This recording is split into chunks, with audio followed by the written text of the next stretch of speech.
Donc, merci, Monsieur le Président de Centre, pour cette introduction. Rebonjour à tous. Le projet Kalalou, la question principale, c'était de se demander comment l'agriculture locale pouvait répondre à des enjeux d'amélioration de la qualité nutritionnelle de l'alimentation et de réduction de l'impact environnemental en Guadeloupe. Donc, les résultats d'un précédent projet, le projet Nutwin, coordonné par ma collègue Caroline Méjean, ont montré une dégradation de l'état nutritionnel et de la qualité de l'alimentation, ainsi qu'une hausse des consommations d'aliments ultra transformés depuis les années 90 dans les Antilles françaises.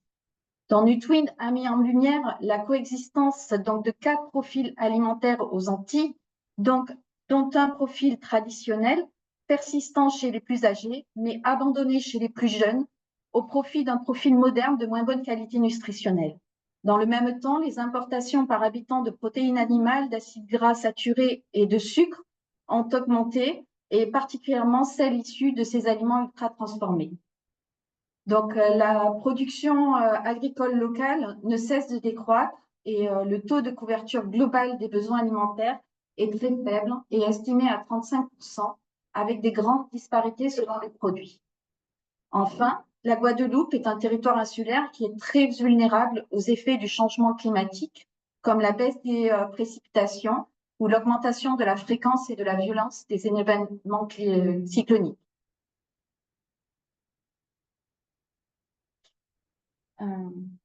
Donc là, je vais vous présenter le projet Kalalou. Le projet Kalalou, il est le fruit d'un partenariat scientifique entre 6 laboratoires de recherche INRAE en Guadeloupe et en Hexagone, comme l'a précisé Monsieur le Président de Centre, et 2 acteurs locaux qui sont venus en soutien à ce projet, l'ADAF de Guadeloupe et la CNGT, donc la communauté d'agglomération de Nord-Grand-Terre, que je tiens à remercier aujourd'hui.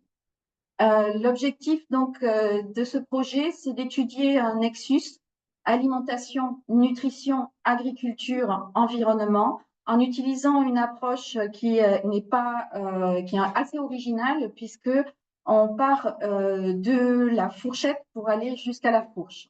C'est-à-dire, on utilise l'amélioration nutritionnelle d'une diète plus favorable à la santé comme levier de la relocalisation de l'alimentation en Guadeloupe, dans une optique de durabilité environnementale. Donc, dans ce projet, nous avons travaillé à différentes échelles pour bien prendre en compte les enjeux d'une alimentation locale, durable et de qualité. Alors, au niveau du territoire, ces trois niveaux, le niveau territoire, le niveau restauration scolaire et le niveau consommateur. Donc, ce projet, c'est 3 niveaux, mais c'est aussi un travail d'intégration de 6 disciplines et une analyse, donc, comme je vous l'ai dit, qui part de la fourchette pour remonter jusqu'à la fourche. Donc, sur la base des résultats que nous allons vous présenter, nous vous invitons, donc, vous qui êtes ici aujourd'hui en présentiel, à un atelier de brainstorming. Et on va aussi envoyer un petit questionnaire en ligne à ceux qui nous suivent aujourd'hui, pour essayer de faire émerger des idées, d'actions ou des propositions de solutions qui permettraient de remettre la nutrition au cœur des décisions de production et du système alimentaire local, pour essayer de relocaliser, d'améliorer l'alimentation guadeloupéenne. Donc, ce projet se décline en 6 questions de recherche que nous allons vous présenter tour à tour.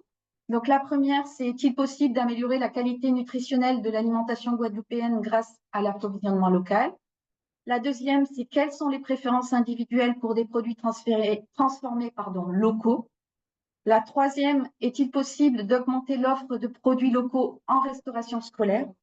La quatrième, c'est: quelle possibilité de relocalisation de l'approvisionnement en légumes des cantines scolaires?